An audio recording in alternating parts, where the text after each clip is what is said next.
The night had settled the way autumn nights do. Not with drama, but with a slow, determined weight, as though the sky had made up its mind hours ago and was simply following through. Nadia sat curled into the corner of her reading chair, the one with the worn armrest she'd never gotten around to reupholstering. A blanket covered her feet. The lamp behind her cast a small, warm territory of light, and beyond it, her sitting room dissolved into a pleasant dark. She had been reading the same paragraph for the third time. This was the luxury she allowed herself on Thursdays. No notifications, no plans, just the hiss of a kettle, a novel that asked nothing of her, and the sound of a street that had gone quiet. She wasn't particularly unhappy. That is important to say. She wasn't unraveling or searching for signs. She was simply a woman in her home, with a book she couldn't concentrate on, who had not yet noticed the sky changing. The first crack of thunder arrived the way second thoughts do. Distant, almost dismissible. She turned a page. The second arrived closer, and she glanced at the window. The glass had begun to run with rain. She watched it for a moment, the way people watch rain when they are warm and the storm is outside, which is one of the few uncomplicated pleasures left. She set the book face down across her knee and listened. The storm climbed quickly after that. Within minutes, the wind had found the gaps around the old window frames, and the lamp flickered once, a warning, and held. The trees in the street bent sideways in photographs of themselves. Thunder moved directly overhead.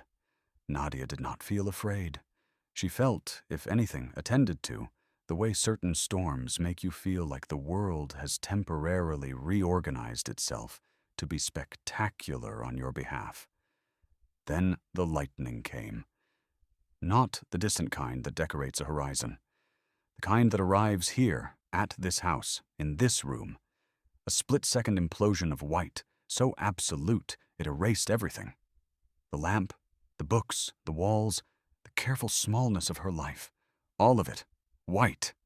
And in the white, something stood where nothing should have stood. She would struggle later to find the words. A woman. Standing at the far end of the room, near the bookshelf she'd had since university. The same height. The same particular way of holding her shoulders.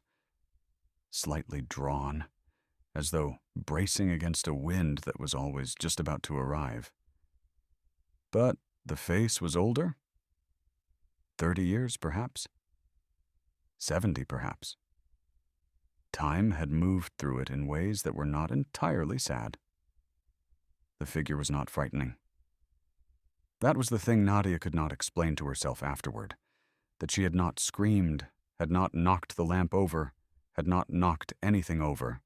She had simply seen, and something in her had gone very still, the way animals go still when they understand they are in the presence of something larger than danger.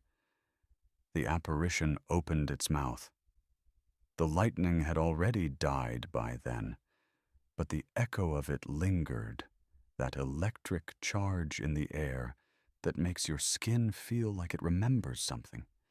And in that echo, in the half-second before the room was simply a room again, Nadia heard it. A date, a time, and 3 words. Don't do it. Then darkness. Then the lamp. Then rain and the ordinary world, and her book sliding off her knee onto the floor. She sat for a long time without moving. The difficult thing about a message like that is it gives you no directions. It only gives you a destination. You stand inside your own life and look around at everything you have been considering, everything you have been almost deciding, and you think, which one? The job offer that doesn't sit right, the relationship she had been trying to talk herself back into, the money she was considering lending or borrowing, the conversation she had been rehearsing for weeks with someone who had wronged her. Which one? She went to bed that night and lay in the dark, listening to the last of the storm move away to the north. She told herself it was the kind of thing that happens. Atmospheric electricity, a waking dream, the particular alchemy of wine, and a good novel, and a dramatic sky. She told herself this with the precision of someone who knows they are telling themselves something. She did not believe it. In the weeks that followed, she became careful, not frightened. Careful. The way you move through a house when you think you may have left the gas on. A kind of low-grade alertness, a second eye applied to ordinary decisions. She said no to things she might previously have said yes to. She paused before agreeing. She read fine print. She asked herself in quiet moments whether this was the thing, and she could never be sure, and the uncertainty was a strange companion she carried with her everywhere. Her sister told her she seemed different. Thoughtful was the word she used. Her colleague told her she seemed more intentional. He meant it as a compliment. She wasn't sure it was. Some mornings she woke and felt it had been nothing. A fever of the imagination, a moment of sleep she had not recognized. And she felt relief. The light, ordinary relief of a woman who has decided not to carry something. And then, an hour later, she would be standing at the sink, or waiting for a lift, or sitting in traffic, and the memory would surface again, quiet and certain, and she would feel the particular weight of foreknowledge without context, which is perhaps the heaviest thing a person can carry. The date came closer the way dates do when you are watching for them. It arrived on a Tuesday. She had marked it on no calendar, written it in no journal, told no one, but she had kept it with her the way you keep a stone in your pocket, present in every motion, unremarkable, until your hand finds it again. She woke early, made coffee, stood at the window with the mug warming both palms. She had made a decision the week before, finally, a particular decision she had been building toward for months, logical and reasonable, and, she had come to believe, inevitable. A meeting was scheduled for that afternoon. A signature? A handshake.